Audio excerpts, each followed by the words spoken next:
Hello everyone, welcome back to the video. I am Sudhanshu Singh, SEBI registered research analyst. आज हम discuss करने वाले हैं 4 to 5 ऐसे स्टॉक्स जिनमें ब्रेकआउट स्ट्रक्चर का फॉर्मेशन होता हुआ नजर आ रहा है और ब्रेकआउट के बाद इन स्टॉक्स में हमें बड़ी मूव देखने को मिल सकती है। तो चलिए सभी स्टॉक्स को वन बाय वन डिस्कस करते हैं। सबसे पहले बात करेंगे सेल के स्टॉक की। सेल के स्टॉक को डेली टाइम फ्रेम पर देखा जाए तो असेंडिंग ट्रायंगल का फॉर्मेशन बनता हुआ नजर आ रहा है। काफी टाइम से यह स्टॉक डाउन ट्रेंड में ट्रेड कर रहा था, लेकिन जो सबसे इंपॉर्टेंट बात, यह बार बार 200 मूविंग एवरेज पर सपोर्ट ले रहा था, जो कि इस स्ट्रक्चर को काफी स्ट्रांग बना देता है। एक लंबी गिरावट, फिर lower price rejection 200 moving average के पास से, फिर असेंडिंग ट्रायंगल पैटर्न का फॉर्मेशन, और अभी प्राइस एक्शन अपने प्रीवियस टॉप के पास ट्रेड कर रहा है। ऐसे में जैसे ही यह अपने अपर चैनल को ब्रेक करके 181 के ऊपर इस ग्रीन जोन में क्लोजिंग दे देता है, तो नेक्स्ट यह स्टॉक 196 तक जा सकता है। परसेंटेज वाइज बात करें तो 8.2% की मूव होने वाली है इस स्टॉक में ब्रेकआउट के बाद। अब बात करते हैं अपने नेक्स्ट स्टॉक की, एचडीएफसी बैंक। एचडीएफसी बैंक के चार्ट को देखा जाए तो काफी टाइम से यह एक रेंज में ट्रेड कर रहा था। ऊपर में 812, नीचे में 710। करीबन 6 महीने से यह स्टॉक इस रेंज में था, बट हम लोगों ने काफी ब्रेकआउट्स इस छोटी सी रेंज में ही कवर किए थे। लास्ट टाइम मैंने अपडेट किया था कि यह स्टॉक अपने स्ट्रक्चर को चेंज कर रहा है, अब यहां से 812 तक जा सकता है, बट ऐसा नहीं हुआ। यहीं से अपर प्राइस रिजेक्शन हो गया और वापस से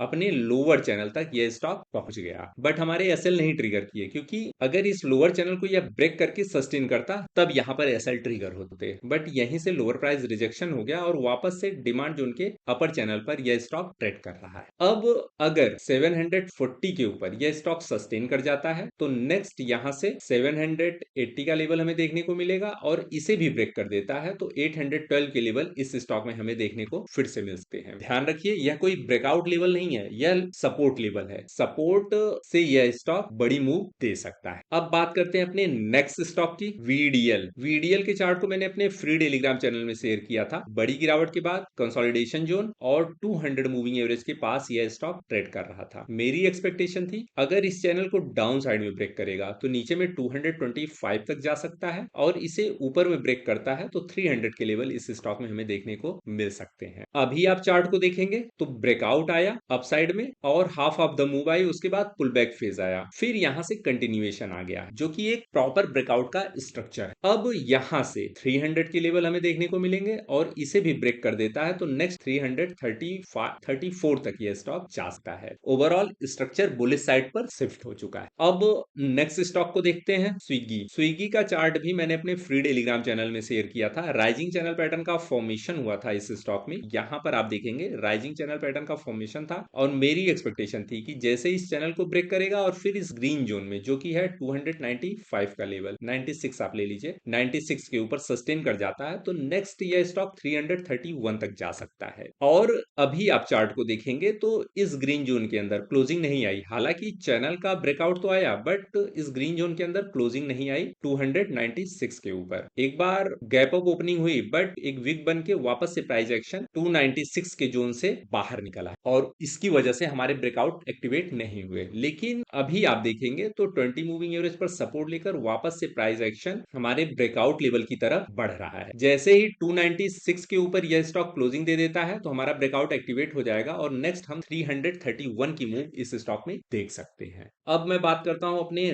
लास्ट स्टॉक की, डीएलएफ। डीएलएफ के चार्ट को भी मैंने आपके साथ शेयर किया था अपने फ्री टेलीग्राम में, ब्रेकआउट आने के ठीक पहले, और उसके बाद आप देखेंगे तो 50% की मूव इस स्टॉक में आ चुकी है, और अभी वापस से यह फिर अपने प्रीवियस स्टॉक के पास ट्रेड कर। ऐसे में जिनकी पोजीशन एक्चुअल ब्रेकआउट लेवल पर है वो इसे ट्रेल करके चल सकते हैं। यहां से नेक्स्ट है यह 712 तक जा सकता है, इसे भी ब्रेक कर देता है तो नेक्स्ट इस स्टॉक में 739 के लेवल हमें देखने को मिल सकते हैं। लेकिन ध्यान रहे, जो लोग स्टॉक के पास नई एंट्री प्लान कर रहे हैं उन्हें यहां पर मिनिमम क्वांटिटी यूज करनी चाहिए, नॉट मोर देन 50%, क्योंकि इस लेवल पर रिस्क रिवॉर्ड उतना फेवरेबल नहीं है जो एक्चुअल ब्रेकआउट लेवल पर था। ऐसे में मिनिमम क्वांटिटी के साथ हम ट्रेड कर सकते हैं। हालांकि स्ट्रक्चर स्ट्रांग है, बुलिश साइड पर है, और यह स्टॉक 739 के जोन तक जा सकता है। ओवरऑल यही थे हमारे इस वीक के अपकमिंग ब्रेकआउट स्ट्रक्चर्स। इन स्ट्रक्चर्स के बारे में आपका क्या सोचना है, कमेंट करके जरूर बताइएगा, और चैनल पे नए हैं तो चैनल को सब्सक्राइब करना ना भूलिएगा।